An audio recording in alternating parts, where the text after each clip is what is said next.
Good afternoon, Mr. President, and good afternoon, my fellow Ghanaians.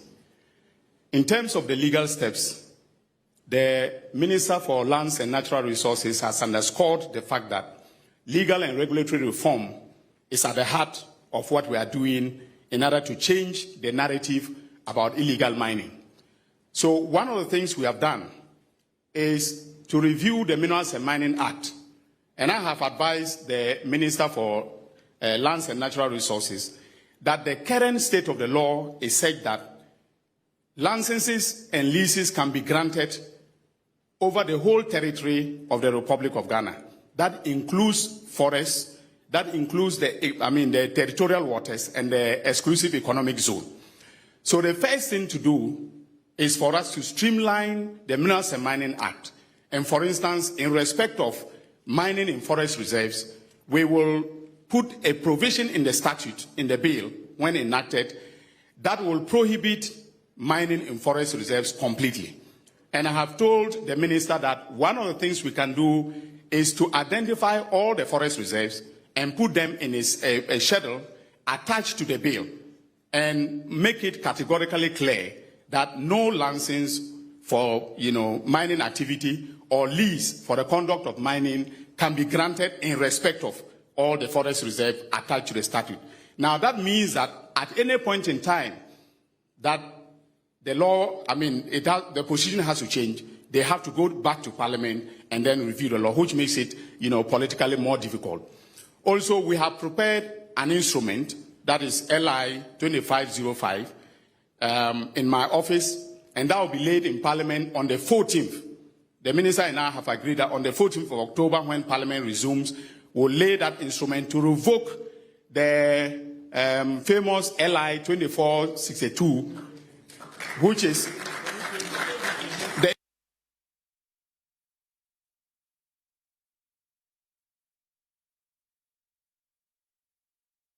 the to tamper with, with our forest. So immediately it is laid, within 21 days, it matures, and from that time onwards, we will not have LI 2462.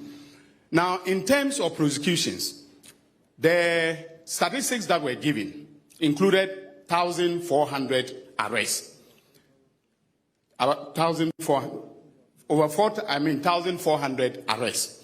Now, the biggest problem we've had with the arrests is the 48 hours rule. Constitutional principle that we must bring them before the courts within 48 hours. Most of the judges have been granting them bail. So I remember the point that was made by Colonel Boa. When we arrested 9 people in Kumasi, he called me and I told him that immediately place them before the court and then ask for them to be detained so that we do our investigation. When they appeared before the court, Your Excellency, they were granted bail. Okay? Then they went back. He was very good in monitoring them. They went back into the forest. So I told him that even despite the fact that they've been granted bail, because they have gone back into the forest, they've committed a new offense. I asked him to arrest them, but to bring them to Accra, instead of placing them before a court in Kumasi. And I'm dealing with them now. They are in detention. We will not release them. We will make sure that even if the High Court says we should grant them bail, we'll go to Court of Appeal and go to the Supreme Court to ensure that we hold them until the dockets are prepared and then we send them to court. Currently, we have initiated prosecutions in 65 dockets. And Mr. President, there's a difference. When we say 65 dockets, it is not 65 individual persons who are being prosecuted. Some of them are more than 10. In fact, there is one case in the Western North. There are 28 minors that are involved in that prosecution. So the 65 dockets, by my calculation, contains about 600 persons that are illegal minors that are being prosecuted. And I'm happy to announce that in 2002, the police conducted very diligent investigations in respect of Akonta mining. But the docket was hidden until we came to power. In fact, when we came to power and I started the investigation with the the Lands and Natural Resources Minister and the Forestry Commission, we were finding it difficult to get information. Subsequently, the police themselves owned up and presented the docket to my office 2 months ago. So as we speak, the charges against Chairman Wontumi, Akonta Mining, and 5 others have been signed as I speak. Currently, we are waiting for him to be read his right to remain silent, etc. Before we've asked that he should be brought from, Kumasi. His lawyers asked that he should be brought on Tuesday, but I'm insisting that he should be here on Monday. If he doesn't come on Monday, I'm going to order for his arrest so that he'll be brought to Accra. His rights will be read to him, and then we can start the prosecution. We have also put in place certain measures to ensure that the prosecution goes faster than normal.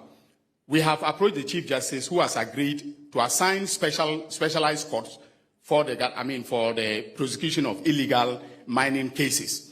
And I have laid before Cabinet, on Tuesday, Cabinet will meet and approve the Public Tribunals Bill, which will go to Parliament on a certificate of agency.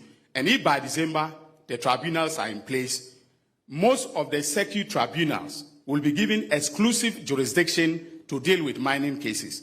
And we will appoint the chairman and panel members of the tribunals, give them timelines beyond which they should not carry a case. So, for instance, we will insist that every mining case should end within 6 months.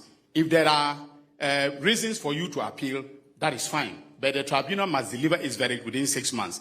Currently, we don't have those statutory timelines in CI 47, that is the High Court Civil Procedure Rules.